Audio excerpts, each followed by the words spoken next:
পল্টু আর বল্টুর বাড়িতে কিছুতেই মন বসে না। খেলাধুলা ছাড়া তারা আর কিছুই বোঝে না, লেখাপড়া একদম করে না। স্কুল থেকে যা হোক করে এসে ব্যাগটা বাড়িতে ফেলেই ছুটে আসে মাঠে। দুজনে সবসময় ফুটবল নিয়েই মেতেই আছে। দে পল্টু, বল দে। দে দে বল্টু, বল দে বল দে। সারাদিন খেলাধুলা করার ফলে ক্লান্তি হয়ে পড়ে, তাই রাত্রিরে তারা পড়তে বসলেই ঘুমিয়ে পড়ে। একদিন তাদের মা তাদের দুজনকে খুব বকাবকি করে। রাগে রাত্রিবেলায় তাদের দুজনের খাওয়া দাওয়া বন্ধ করে দেয়। পল্টু আর বল্টু, আজকে তোদের দুজনের খাওয়া দাওয়া বন্ধ। সারাদিন শুধু খেলা খেলা আর খেলা। সারাদিন শুধু খেলা খেলা করলে পড়বিটা কখন? পরীক্ষা যে এসে গেল। বলে মা সেখান থেকে চলে গেল। খেতে দিক আর না দিক তাতে কিছু যায় আসে না। একদিন তারা খেলতে খেলতে গভীর জঙ্গলে চলে গেল। বল্টু, আমরা কোথায় এলাম রে? এ তো ঘন জঙ্গল, আমরা এখান থেকে যাব কি করে? চল দেখি আরেকটু আগে যাই, যদি গিয়ে রাস্তা খুঁজে পাই। তোকে বললাম এইদিকে আসিস না। এ তো আরো জঙ্গলে এসে গেলাম। এইবার কি হবে? এখানে তো কাউকে দেখতেও পাচ্ছি না যে তাকে জিজ্ঞাসা করব। সন্ধে প্রায় হতে যাচ্ছে, যদি রাস্তা না খুঁজে পাই এই জঙ্গলেই রাত কাটাতে হবে। আমার তো খুব ভয় করছে রে।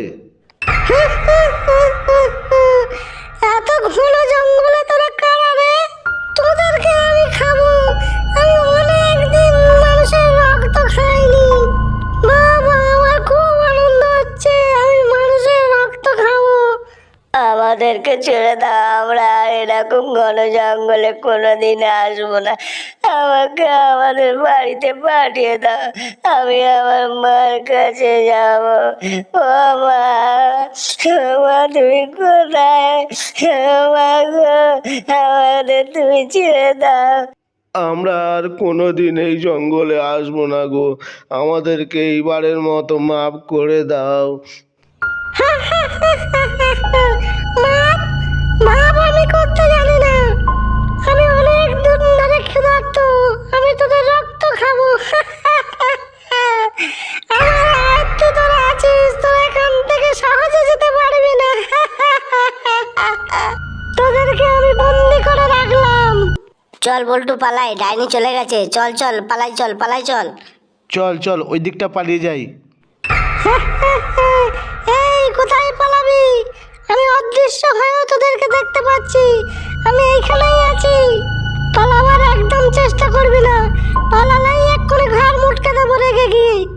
ভয়ে তারা দুজন আর কথা বলতে পারল না, চুপচাপ সেখানে দাঁড়িয়ে রইল। এইদিকে পল্টুর বাবা মা তাদেরকে না পেয়ে খুঁজতে বেরিয়েছে। পল্টু, বল্টু, তোরা কোথায় বাবা? চলে আয়, বাড়িতে চলে আয়।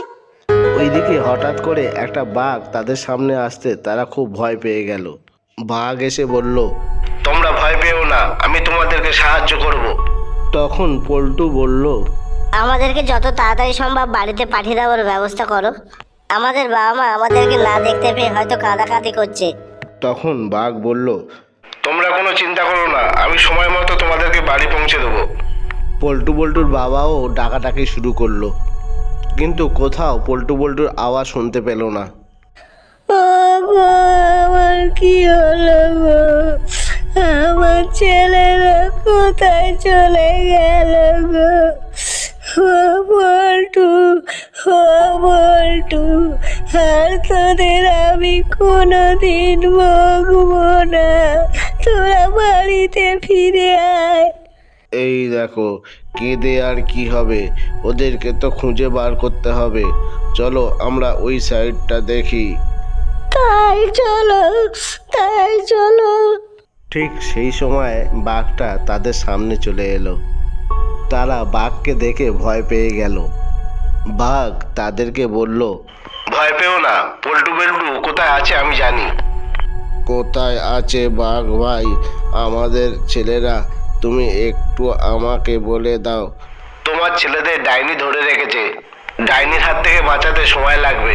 তোমরা বাড়ি চলে যাও, চিন্তা করো না, আমি তোমার ছেলেদের বাড়ি নিয়ে চলে আসবো। ঠিক আছে বাঘ ভাই, তুমি আমার ছেলেদের খুব সাবধানে বাড়িতে নিয়ে চলে আসবে। আমরা তোমার উপর ভরসা করে থাকলাম। ডাইনি খুঁজে না পেয়ে কাঁদছে। কে কাঁদছে আর না কাঁদছে আমার দেখা দরকার নেই, আমি মানুষের রক্ত খাবো। এই দুজনকেই মেরে আমি মানুষের রক্ত খাবো। ও, তুই তাহলে আমার কথা শুনবি না? দেখ, আমি বনের বাঘ, বিপদে আপদে আমি তোকে সাহায্য করি। তুই যদি না কথা শুনিস তাহলে আর কোনো কাজে তোকে সাহায্য করব না। ডাইনি ছাড়তে রাজি হলো না, আর বাঘ তাদেরকে তার মা বাবার হাতে তুলে দেওয়ার জন্য ডাইনিকে অনুরোধ করতে লাগলো। কিন্তু যখন ডাইনি শুনতে নারাজ, তখন বাঘ ডাইনির ওপর রেগে গেল এবং ডাইনির ওপর ঝাঁপিয়ে পড়ল। তারপর বাঘ পল্টু বল্টুকে তাড়াতাড়ি পিঠে করে তুলে নিয়ে বাড়ির উদ্দেশ্যে রওনা দিল। বাড়িতে তার মা বাবার কাছে পৌঁছে দিয়ে আবার বনের উদ্দেশ্যে রওনা দিল। বাবা মা বাঘের ব্যবহারে মুগ্ধ হয়ে গেল।